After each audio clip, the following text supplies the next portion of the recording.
বিসমিল্লাহির রহমানির রহিম। Hello everyone, আসসালামু আলাইকুম। আমার নতুন আরেকটা ভিডিওতে তোমাদের সবাইকে জানাচ্ছি স্বাগতম। কেমন আছো তোমরা সবাই? আশা করি যে যেখানে আছো তোমরা সবাই ভালো আছো। আলহামদুলিল্লাহ আমিও ভালো আছি। আমার পরিবারের সবাইকে নিয়ে দোয়া করি তোমরা যে যেখানে থাকো সবাই ভালো থাকো। আল্লাহ সবাইকে ভালো রাখুক, সুস্থ রাখুক, নিরাপদে রাখুক, এই দোয়াই রইল সবার জন্য। প্রতিদিনের মতো চলে আসলাম আজকে আবার আরেকটা ভিডিও নিয়ে। আশা করি প্রতিদিনের মতো একটা লাইক দিয়ে আমার সাথে থাকবা। প্রতিদিন তো আমি কি রান্না করি ওগুলি শেয়ার করি, আজকেও তাই করতেছি। আজকে আমি কি রান্না করব, এখানে আমি বেগুনটারে এরকম লম্বা লম্বা করে কাটলাম। বেগুনটা কেটে ভালো করে ধুয়ে নিলাম। যখন ধোয়া হয়ে গেল বেগুনটা আমি একটা চাটনির মধ্যে রেখে পানিটা ঝরিয়ে নিলাম। যখন বেগুনের পানিটা ঝরে গেল এবার একটা কড়াই বসাই, কড়াইয়ের মধ্যে তেল দিয়ে দিলাম। তেলটা যখন গরম হয়ে গেল এবার বেগুনটা দিয়ে দিলাম, হালকা একটু হলুদ দিলাম, লবণ দিই। লবণ দিলে বেগুনটা নরম হয়ে যাবে, এই কারণে লবণ ছাড়া আমি হলুদ দিয়ে বেগুনটারে ভাজলাম। যখন বেগুনটা এরকম একটা কালার হলো এবার আমি বেগুনটা নামিয়ে নিলাম। বেগুনটা বেশি লাল করা যাবে না, এরকম লাল লাল করে বেগুনটা আমি ভেজে নিলাম। এবার আমি একে তেলের মধ্যে পেঁয়াজ কুচি আর রসুন কুচি দিয়ে দিলাম। রসুন কুচি আর পেঁয়াজ কুচিগুলো হালকা একটু বাদামি কালার করে নিব। যখন এগুলা বাদামি কালার হয়ে আসবে এবার আমি এগুলার মধ্যে মশলা অ্যাড করব। মশলাটা ভালো করে কষিয়ে নিব। প্রতিদিন আমি যে কথাটা বলি আজকেও বলতেছি।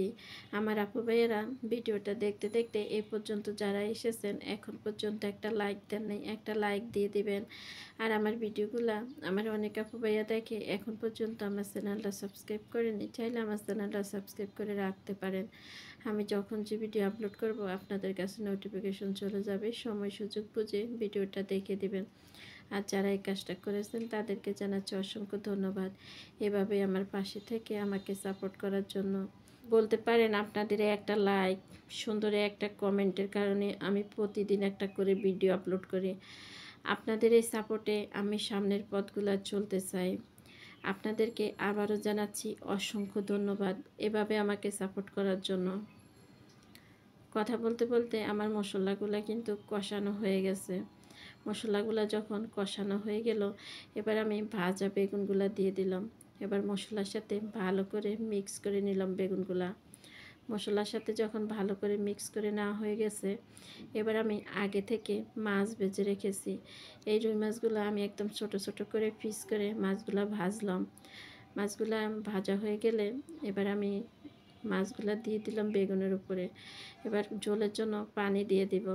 আবারও আমি বলতেছি, বেগুনটা যখন ভাজবো বেগুনে কিন্তু লবণ দেওয়া যাবে না, লবণ ছাড়াই বেগুনটা ভাজতে হবে।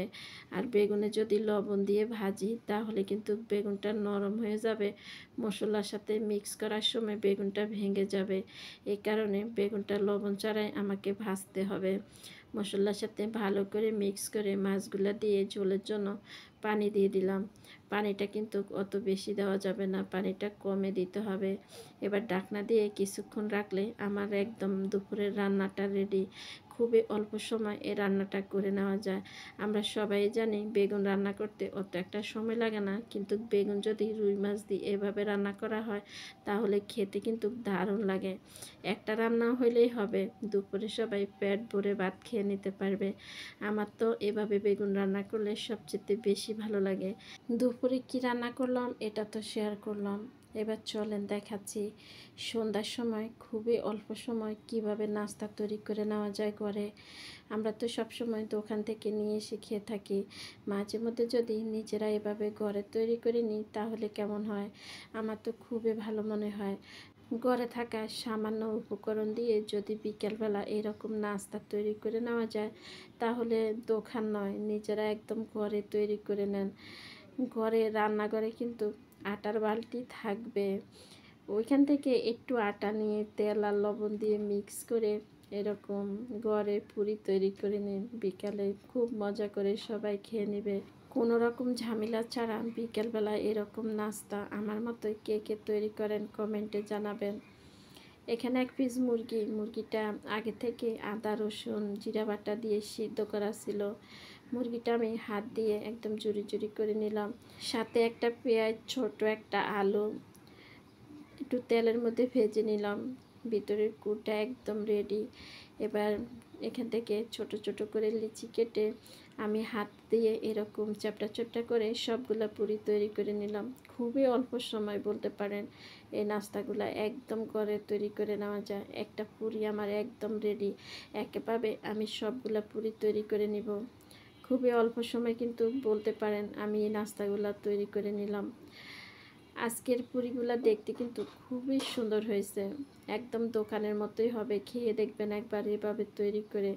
আমরা তো একদম যাই দোকান থেকে নিয়ে আসি, মাঝে মধ্যে এভাবে ঘরে তৈরি করে দেখবেন। খুবই আনন্দ করে মজা করে সবাই খেয়ে নেবে। হয়ে গেছে পুরি তৈরি করা, বলতে পারেন খুবই অল্প সময় লাগছে, বেশি একটা সময় লাগে নাই। এভাবে যদি অল্প সময় ঘরে তৈরি করে নেওয়া যায় তাহলে আমি মনে করি ঘরে তৈরি করে নেওয়া ভালো। আগে থেকে কিন্তু আমি তেল গরম দিয়ে দিয়েছি, তেলটা কিন্তু বেশ গরম হয়ে গেছে। এবার আমি একে একে সবগুলা দিয়ে চুলার আঁচটা কমে রেখে ভাজতে থাকবো।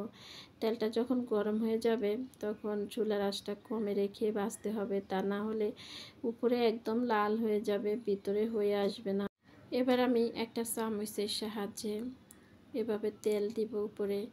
এই তেলটা দিলে হবে কি ফুলে উঠবে, এটা কিন্তু আমরা অনেকে জানি। তেল পিঠা ভাজার সময় এভাবে যদি তেল দেওয়া হয় তাহলে কিন্তু খুব সুন্দরভাবে ফুলে ওঠে।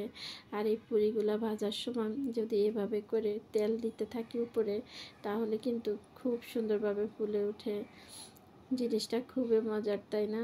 যে ওইভাবে গরম তেল উপরে ছিটাইলে কিন্তু খুব সুন্দর ফুলে ওঠে। আর ফুলা পুরিগুলা খেতে কিন্তু খুব মজা লাগে। আজকের ভিডিওটা কেমন হয়েছে সবাই কমেন্টে জানাবেন। যদি ভালো লাগে লাইক, কমেন্ট, সাবস্ক্রাইব করে আমার পাশে থাকতে পারেন। খুব সুন্দরভাবে পুরিগুলা হয়ে গেছে, লাল লাল করে ভেজে নিলাম। এবার নামিয়ে নিব।